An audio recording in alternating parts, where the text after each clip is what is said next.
Hiji prompt. Dalam kabin pesawat Garuda Indonesia yang ramai dari Jakarta menuju Banda Aceh, Anissa merasakan tangan Laras yang lembut menggenggam jarinya dengan erat saat mereka berbisik tentang masa depan bersama.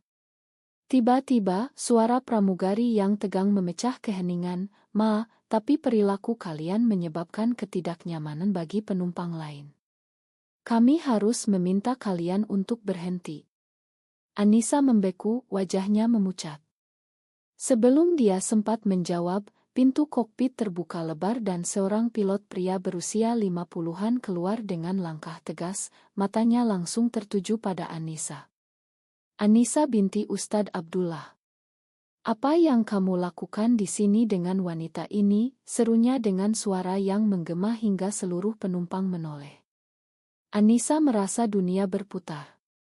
Pilot itu adalah pamannya, saudara kandung ayahnya yang taat beragama. Dalam hitungan menit, pesawat mendarat darurat di Bandara Transit Medan. Mereka berdua diturunkan paksa, tas mereka dilempar ke lantai terminal dengan tatapan jijik dari awak kabin. Laras memegang lengan Anissa, "Kita harus bicara sekarang, Anissa. Ini bukan salah kita." Anissa hanya mengangguk lemah, hatinya berdegup kencang. Mereka duduk di kursi tunggu bandara yang dingin, tangan Anissa gemetar saat dia menelepon ayahnya di Aceh. "Ayah, kami diusir dari pesawat. Paman yang jadi pilot dia melihat kami." Suara ayahnya di ujung telepon dingin seperti es, "Pulang sekarang. Kita bicara di rumah." Malam itu, di rumah sederhana mereka di pinggir kota Banda Aceh, Anissa dan Laras tiba dengan taksi. Lampu rumah menyala terang. Ustadz Abdullah, ayah Anissa, berdiri di pintu dengan jenggot putihnya yang rapi, Al-Quran masih terbuka di meja. "Masuk," katanya singkat. Anissa merasa seperti anak kecil lagi. Laras berdiri di belakang, mencoba tersenyum sopan. Di ruang tamu, paman pilot sudah duduk, wajahnya masih merah. "Aku tidak percaya, Anissa." Putri Ustadz Abdullah, guru mengaji di madrasah, berpegangan tangan dengan wanita lain di depan umum. "Ini itnah besar bagi keluarga kita." Anissa menunduk, air mata menggenang. Dia ingat semua pelajaran agama yang diajarkan ayahnya sejak kecil, bahwa pernikahan hanya antara laki-laki dan perempuan, bahwa nafsu seperti ini adalah ujian yang harus dilawan. Tapi di sisi lain, hatinya berteriak bahwa Laras adalah rumahnya, satu-satunya orang yang membuatnya merasa utuh. Laras menyentuh bahunya pelan, "Kami hanya saling mencintai, Pak. Kami tidak menyakiti siapapun." Ustadz Abdullah menggeleng pelan, suaranya tenang tapi tegas, "Cinta bukan alasan untuk melanggar perintah Allah, Nak. Ini bukan tentang kalian berdua saja, tapi tentang akhlak umat." Malam itu berlalu dengan perdebatan pelan, tidak ada teriakan, hanya kata-kata yang menusuk hati. Anissa tidur dengan gelisah, mimpi tentang masjid dan tangan Laras yang terlepas. Pagi harinya, berita sudah menyebar di lingkungan. Tetangga mulai berbisik. Anissa tahu, ini baru permulaan. Anissa bangun dengan kepala berat. Laras sudah menyiapkan kopi hitam seperti biasa, tapi hari ini rasanya pahit. "Kita harus pulang ke Jakarta dulu, Anissa." "Biar tenang," kata Laras lembut. Tapi Anissa menggeleng. "Ayah minta kita tinggal di sini seminggu. Dia ingin bicara lebih dalam." Di masjid kecil dekat rumah, Ustadz Abdullah mengadakan pertemuan keluarga kecil. Ada ibu Anissa yang diam saja, ada adik laki-lakinya yang masih kuliah, dan tentu saja paman pilot yang datang lagi. "Anakku, aku tidak marah karena benci padamu," kata ayahnya sambil memegang tangan Anissa. "Aku takut kau tersesat di akhirat. Al-Quran jelas, perbuatan kaum Nabi Lut adalah dosa besar. Tapi aku yakin ini bisa diubah dengan doa dan sabar." Anissa merasa dada sesak. Dia ingat semua ceramah ayahnya tentang itrah manusia yang diciptakan berpasangan laki-laki dan perempuan. Tapi bagaimana menjelaskan bahwa sejak kecil dia merasa berbeda, bahwa Laras membuat dunianya berwarna. Laras duduk di samping, tangannya saling menggenggam di pangkuan. Pak Ustadz, saya menghormati agama Bapak. Tapi saya juga manusia. Saya mencintai Anissa bukan karena nafsu, tapi karena jiwa kami bertemu. Paman pilot menyela, kamu dari Jakarta, Laras. Di sana mungkin lebih bebas. Tapi di Aceh, ini tidak bisa diterima. Kalau berita ini sampai ke madrasah tempat Anissa mengajar, dia bisa kehilangan pekerjaan. Anissa merasa dunia sempit. Pekerjaannya sebagai guru mengaji adalah segalanya, cara dia menghormati warisan ayahnya. Malam harinya, di kamar kecil, Anissa menangis di pelukan Laras. Aku takut kehilangan keluarga, Laras. Tapi aku juga takut kehilangan diriku sendiri. Laras mengusap rambutnya, kita cari jalan tengah. Mungkin kita diam dulu, tidak terlalu terbuka. Tapi Anissa tahu, diam bukan solusi. Berita sudah bocor ke grup keluarga besar. Keesokan paginya, tante-tante menelepon, menasihati dengan ayat-ayat suci. Anissa mendengarkan sambil menahan air mata. Di dalam hatinya, ada pertanyaan yang semakin besar, apakah Tuhan yang menciptakannya seperti ini akan membencinya? Laras melihat Anissa semakin pendiam, dan itu membuatnya khawatir. Kamu tidak sendiri, sayang. Kita hadapi bersama. Tapi Anissa merasa sendirian di antara dua dunia. Minggu itu berlalu dengan doa malam yang panjang dari ayahnya, dan Anissa ikut sholat, berharap hati kecilnya berubah. Namun setiap kali melihat Laras, hatinya justru semakin yakin. Konflik baru muncul saat adiknya bertanya polos, "Kak, kenapa kakak tidak bisa seperti perempuan normal?" Kata itu seperti pisau. Anissa tidak marah, hanya diam. Dia mulai bertanya-tanya, siapa yang benar? Pagi di Banda Aceh terasa lebih panas dari biasanya. Anissa berjalan ke madrasah tempatnya mengajar, tapi tatapan murid-murid sudah berbeda. Berita dari pesawat sudah sampai ke telinga kepala sekolah. Anissa, kami harus beri kamu cuti sementara, kata kepala sekolah dengan suara menyesal. Ini demi nama baik madrasah. Anissa pulang dengan hati hancur. Di rumah, ayahnya menunggu dengan Al-Quran terbuka di halaman tentang taubat. Ini ujian, nak. Banyak orang seperti ini yang kembali ke jalan lurus setelah berjuang. Aku akan cari ustadz ahli untuk konseling. Anissa duduk di lantai, suaranya pelan, ayah, aku sudah berusaha. Dari kecil aku sholat, puasa, belajar agama. Tapi perasaan ini tidak hilang. Apakah aku harus bohong selamanya? Ustadz Abdullah menghela napas panjang. Bukan bohong, tapi jihad melawan nafsu. Nabi kita ajarkan sabar. Laras yang mendengar dari dapur merasa sakit hati. Dia keluar dan berkata dengan hormat, Pak, saya tidak ingin memisahkan Anissa dari keluarga. Tapi saya juga tidak bisa berpura-pura tidak ada perasaan. Perdebatan sore itu berlangsung 2 jam.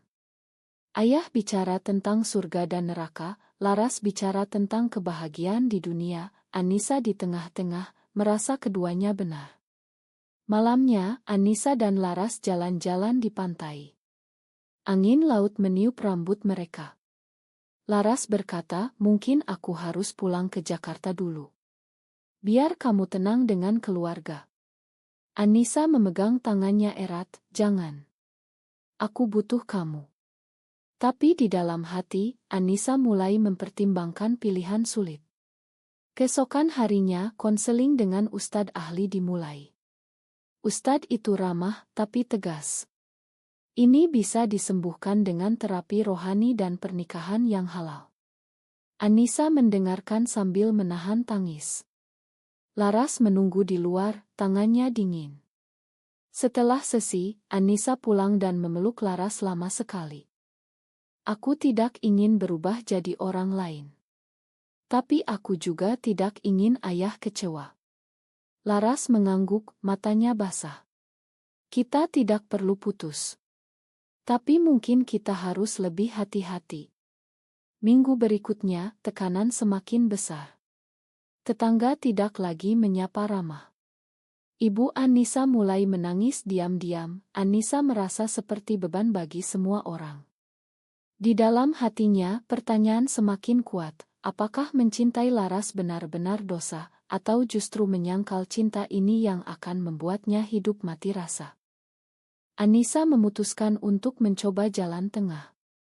Dia setuju ikut konseling 2 kali seminggu dan berjanji tidak terlalu dekat dengan Laras di depan umum. Laras setuju meski hatinya sakit. Asal kita tetap bersama, aku tahan, katanya. Tapi di Jakarta, Laras yang bekerja sebagai perawat mulai merasa kesepian. Telepon malam mereka semakin pendek. Anissa di Aceh merasa seperti hidup 2 kepribadian, guru mengaji yang taat di siang hari, dan wanita yang merindukan Laras di malam hari. Suatu hari, ayahnya mengatur pertemuan dengan seorang pemuda saleh dari masjid. Ini hanya untuk kenalan, nak. Mungkin Allah beri jalan. Anissa pergi karena menghormati ayah, tapi di dalam hatinya dia menangis. Pemuda itu baik, tapi Anissa hanya bisa memikirkan Laras. Malam itu dia menelepon Laras dan menangis, aku tidak sanggup bohong lagi. Laras diam lama lalu berkata, kalau begitu pilih aku atau keluarga. Aku tidak mau jadi alasan kamu menderita. Kata-kata itu seperti petir. Anissa tidak tidur semalaman.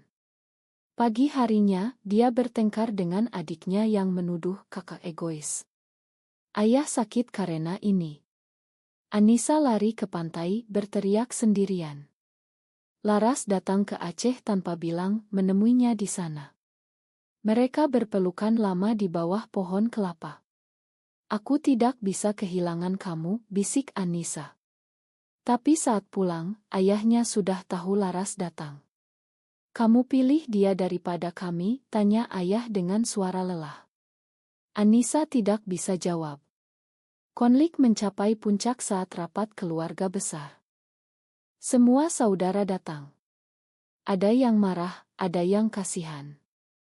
Ustadz Abdullah berkata dengan air mata, aku sayang kamu, Anissa. Tapi kalau kamu tetap seperti ini, aku takut Allah murka pada keluarga kita. Laras berdiri di sudut, merasa seperti orang asing.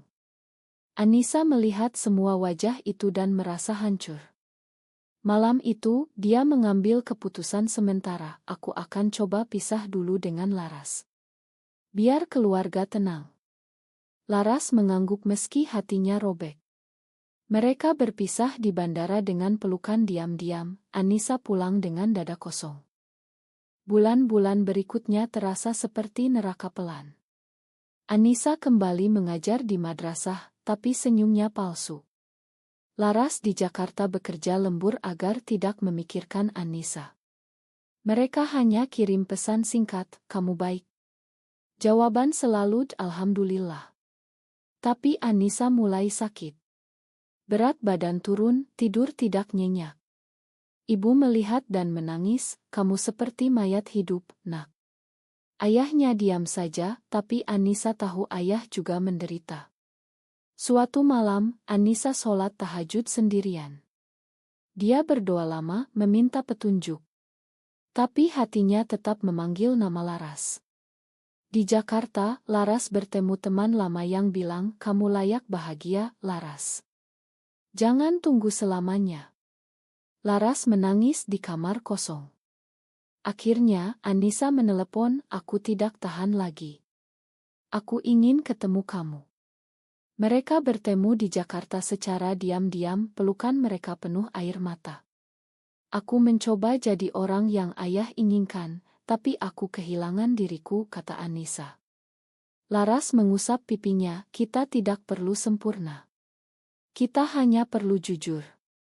Tapi saat Anissa pulang ke Aceh, ayahnya sudah tahu pertemuan itu. "Kamu bohong lagi, Anissa." Suara ayah patah. Anissa melihat ayahnya menua dalam sekejap.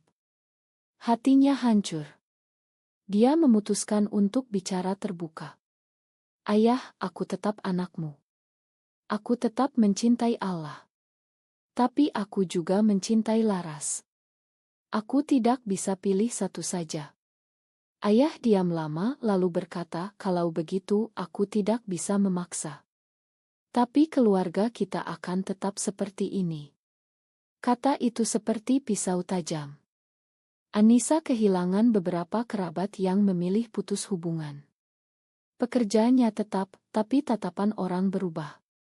Laras pindah ke Banda Aceh, tinggal di rumah kecil terpisah. Mereka bertemu diam-diam, tapi Anissa merasa setiap pertemuan meninggalkan luka baru di keluarganya. Tahun berganti, Anissa dan Laras tetap bersama. Mereka hidup sederhana, saling mendukung. Anissa masih mengajar, meski dengan hati-hati. Laras membuka klinik kecil. Ayah Anissa masih sholat bersama di masjid, tapi tidak lagi bicara banyak dengan Anissa. Ibu kadang datang diam-diam membawa makanan. Anissa menerima itu sebagai bagian dari pilihan. Suatu sore, Anissa duduk di teras bersama Laras, melihat matahari terbenam. "Aku kehilangan banyak, tapi aku tidak menyesal," katanya. Laras tersenyum, "Kita bertanggung jawab atas hidup kita sendiri." Anissa mengangguk. Dia ingat semua perdebatan, semua air mata, semua doa. Tidak ada pemenang. Ayahnya benar karena ingin melindungi, dia benar karena ingin hidup jujur. Laras benar karena mencintai tanpa syarat. Di akhir hari, Anissa hanya bisa berdoa dalam hati, semoga Allah mengerti. Mereka berdua berjalan pulang bergandengan tangan di jalan kecil yang sepi, menerima bahwa hidup ini penuh pilihan yang mahal. Apakah mencintai sesama jenis benar-benar dosa yang tak termakan, atau justru menyangkal cinta yang Tuhan berikan adalah pengkhianatan yang lebih besar terhadap diri sendiri dan Sang Pencipta?